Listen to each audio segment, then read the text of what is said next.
Welcome everyone, thank you for tuning in. This is the MSV podcast. Here we talk about crypto. My name is Sabi, I am your host today. Let's start.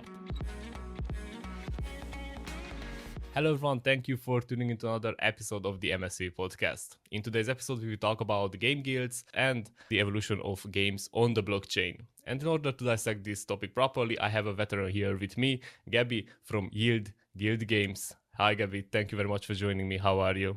Hey, Savi. Thanks for having me. Yeah, it's my pleasure. How are you? Enjoying the summer? Everything good? Yeah, pretty good. I'm in Greece right now, and the summer is quite nice. Yeah, I bet it's not too cold there. Okay, just to start this whole topic, could you give us an introduction about yourself, about the team, about the project, just briefly? Sure. So very quick intro.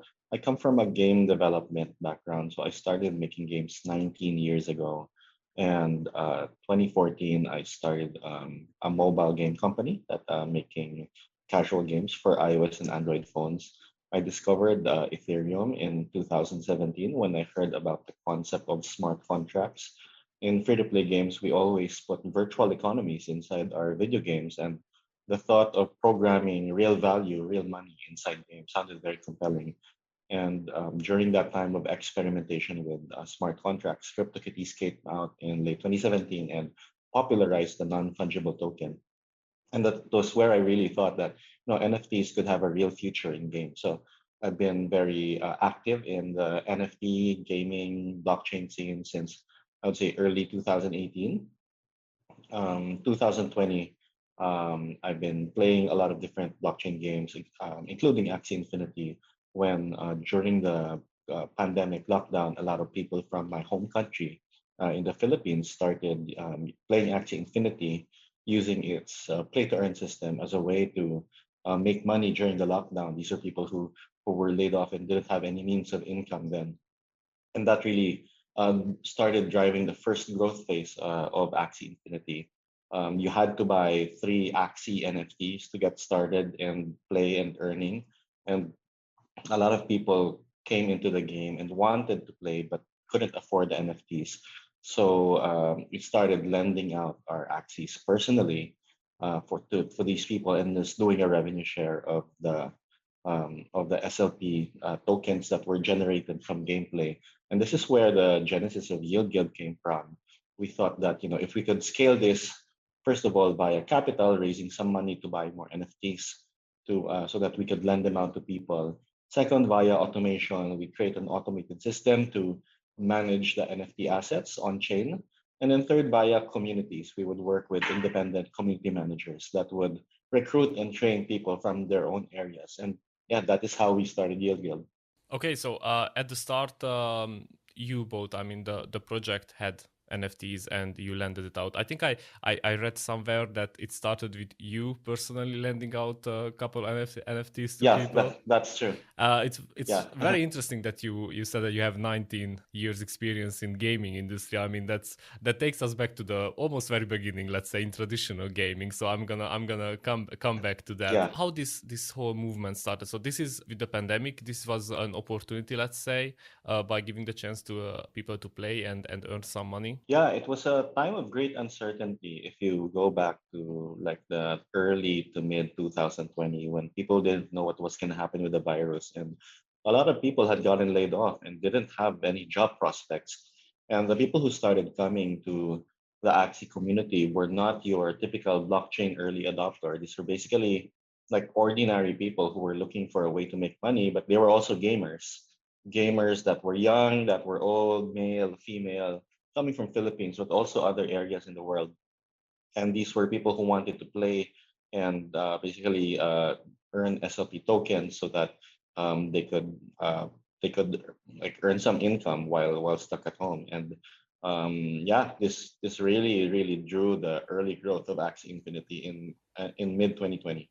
Mm-hmm.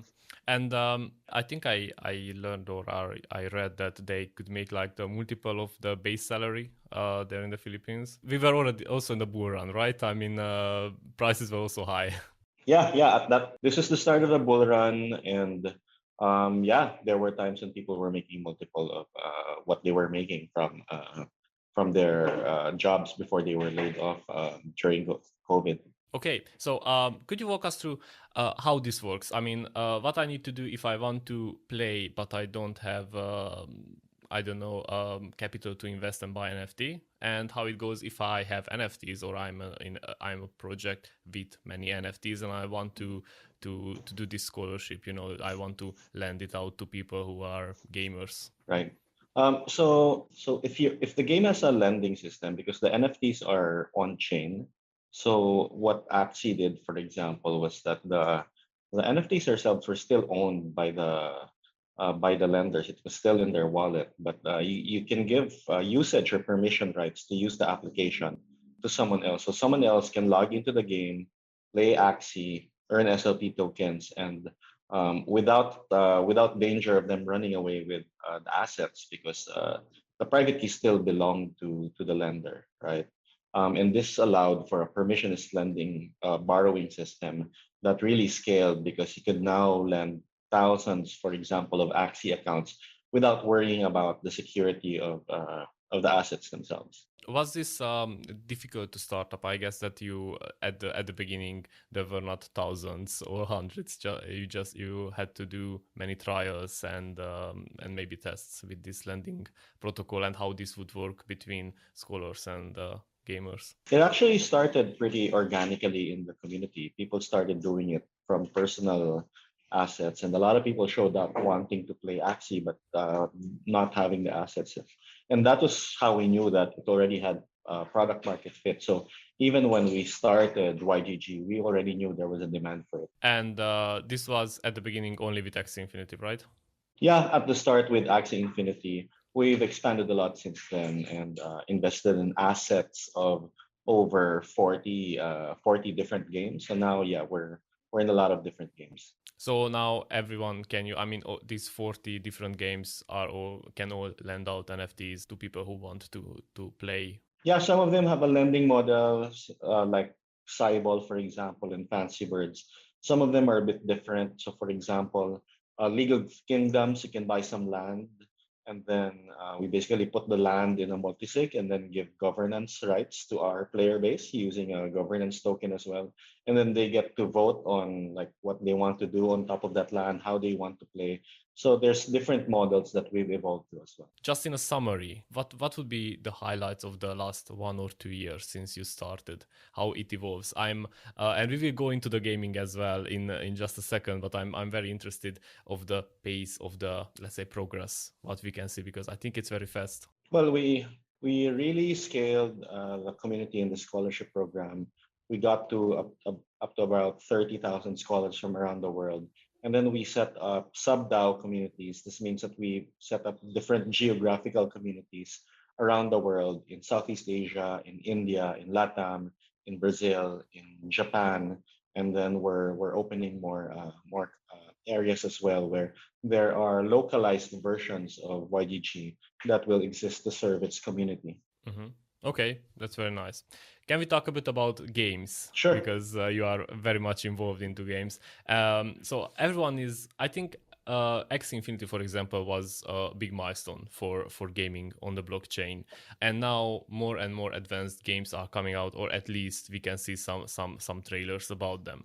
You, as having 19 years experience in the gaming, you are a true veteran. How do you see the progress of the blockchain games versus the progress of, as it was the progress and it is right now in traditional games? Because the reason I'm asking you is because many people bring up that blockchain games these days, yes, they are play to earn, which is very good, but at one point they are not as enjoyable as a full developed traditional game, which is, yeah, you can only earn money if you are in esports, for example, right? Yeah. Or go to tournaments. So if you have to draw up, I don't know, a parallelism between these two directions, let's say, how would you describe it, or what would be your view on that? So the way that economies are laid out in blockchain or Web3 games is very different from, for example, a free-to-play game, and that's why you're seeing kind of a deconstruction and subsequent reconstruction of how games are done in Web3.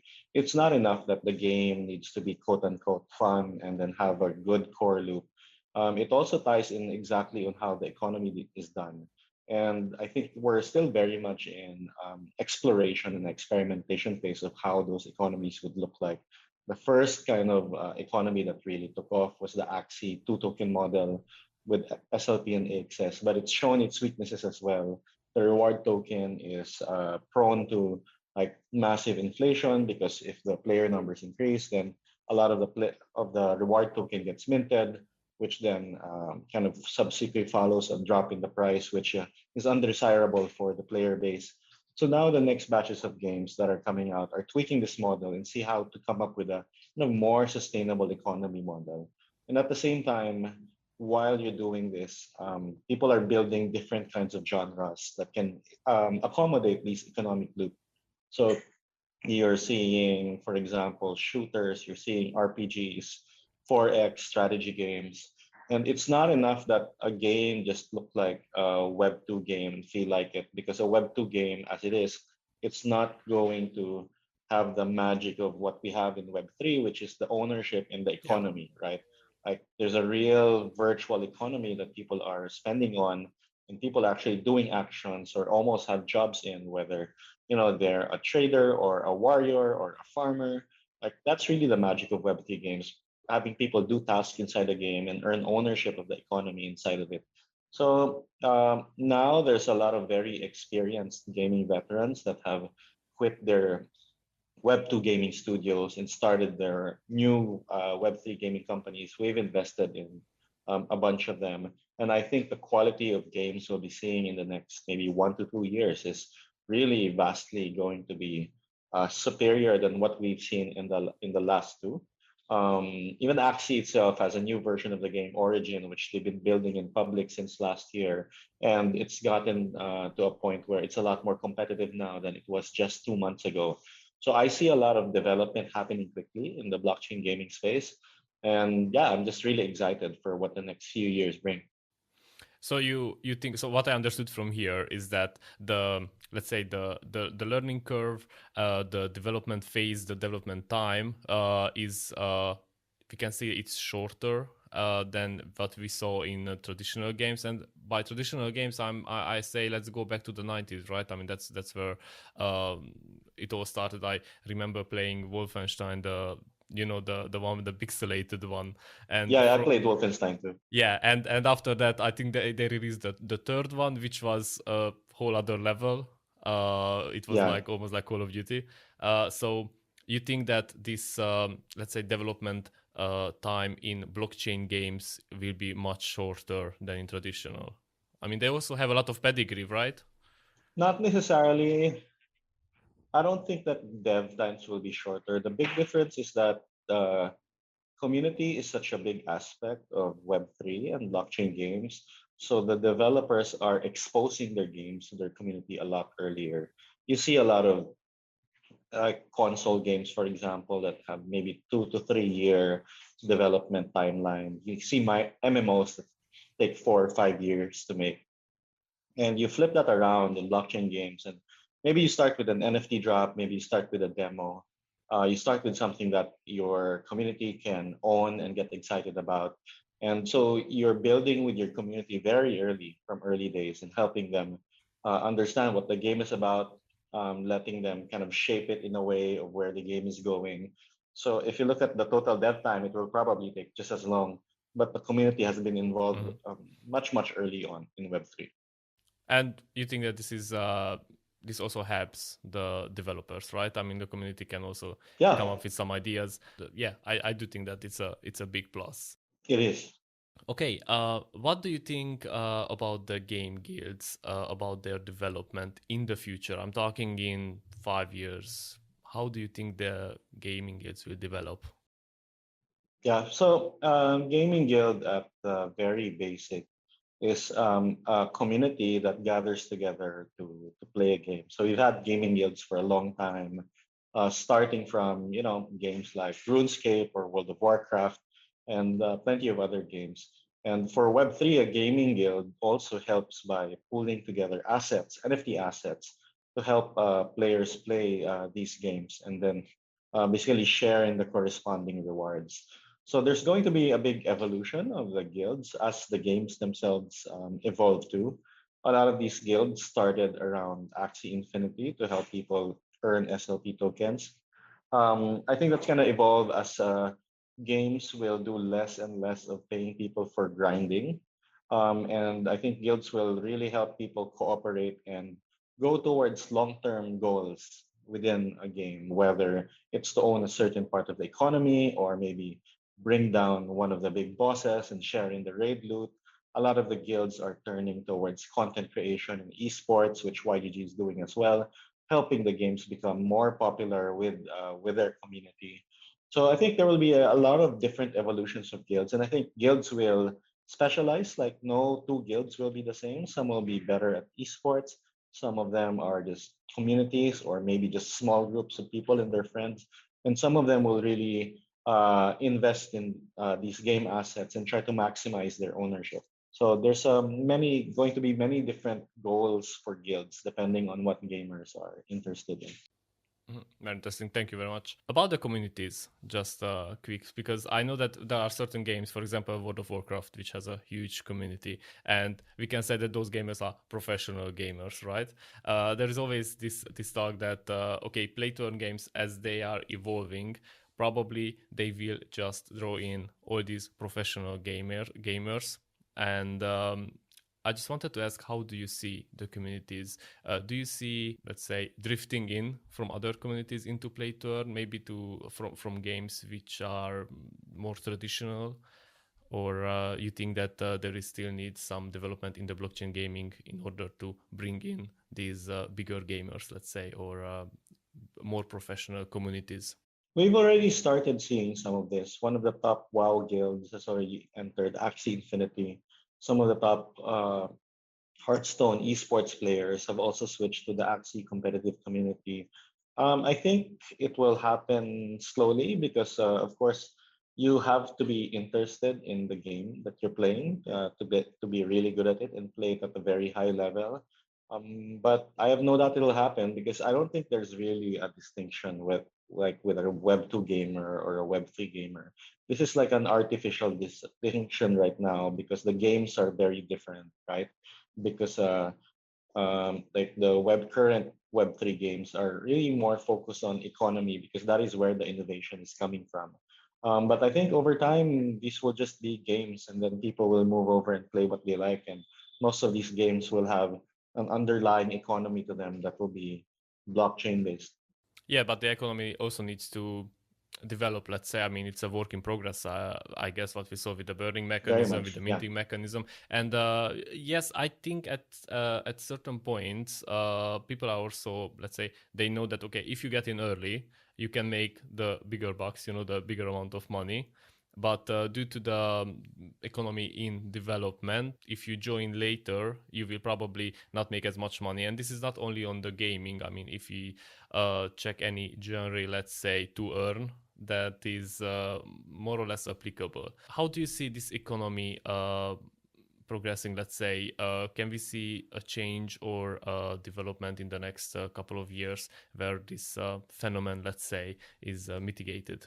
Yeah, I don't think it'll be just a matter of being early because being early also signifies a lot of risk that maybe the games will not work out. Now, because of the speculative nature of crypto, and especially in the bull run last year, a lot of people that were early were able to make some money. So there's this notion that like if you're early, then you will make more money. But I think in a more normal environment, a lot of people who are early, a lot of them will be working in economies that end up not working out.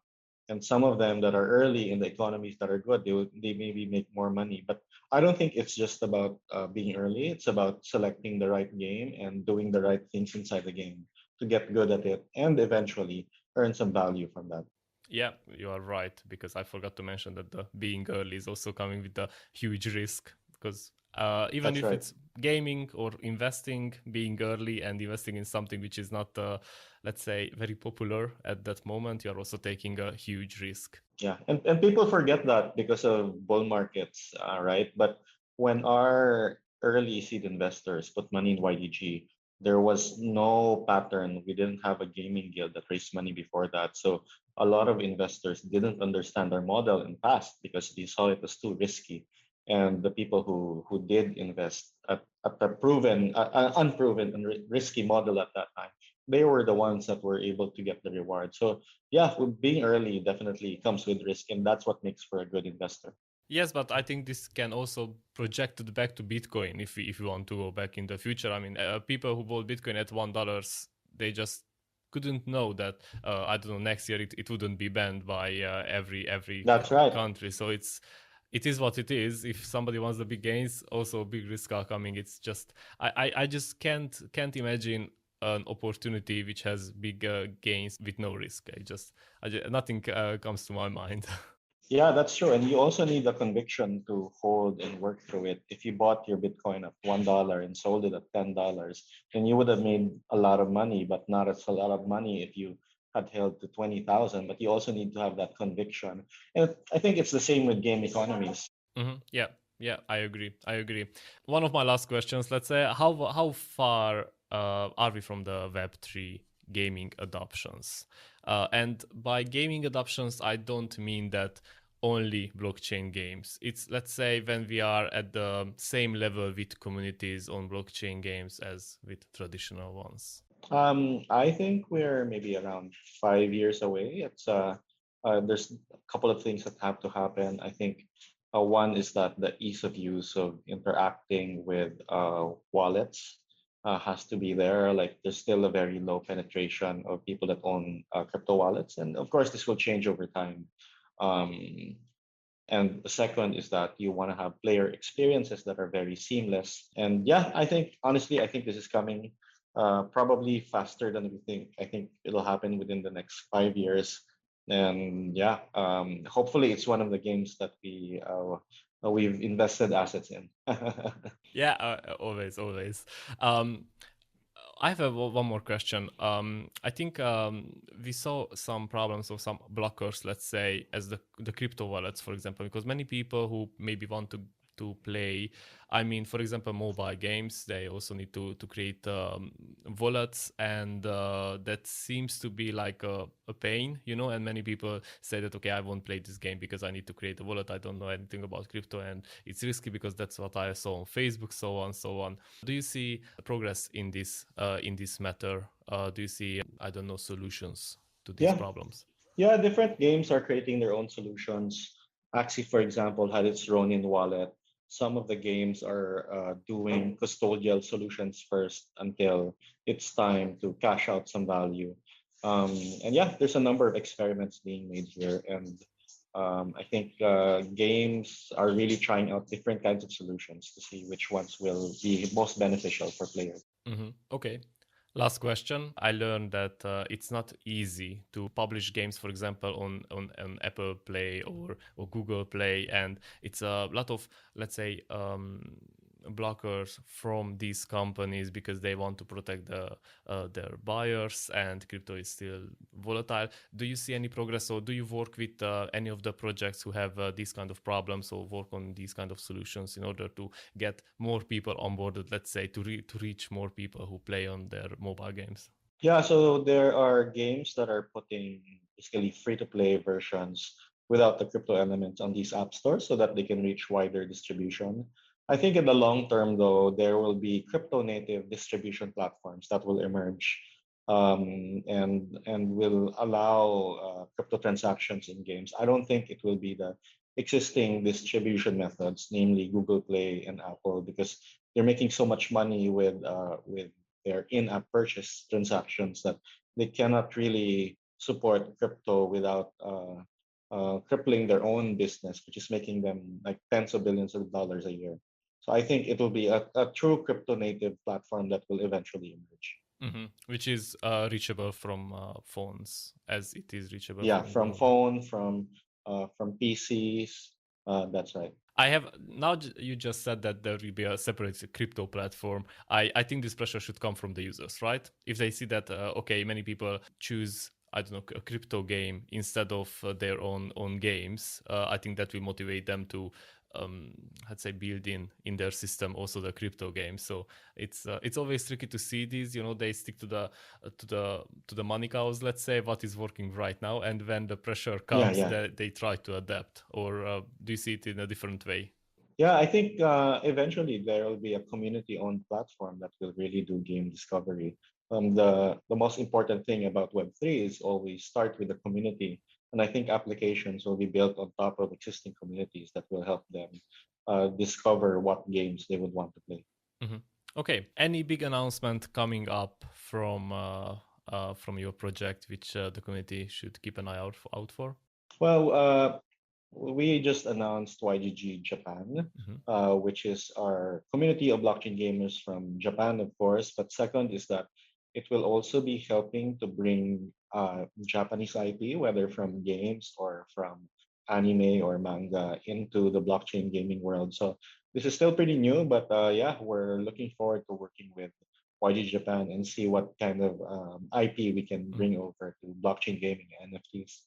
Okay. Well, thank you very much. I don't have more questions. I think this was great. So thank you very much for taking the time and for being here. I mean online, and I hope that we can do this again sometimes. You're welcome. Yeah, it's a pleasure being here. Okay, everyone, you can find in the description all the links to the project. Go and check out the Twitter and website, and yeah, let's see the blockchain games evolve. Thank you again, and see you in the next episode.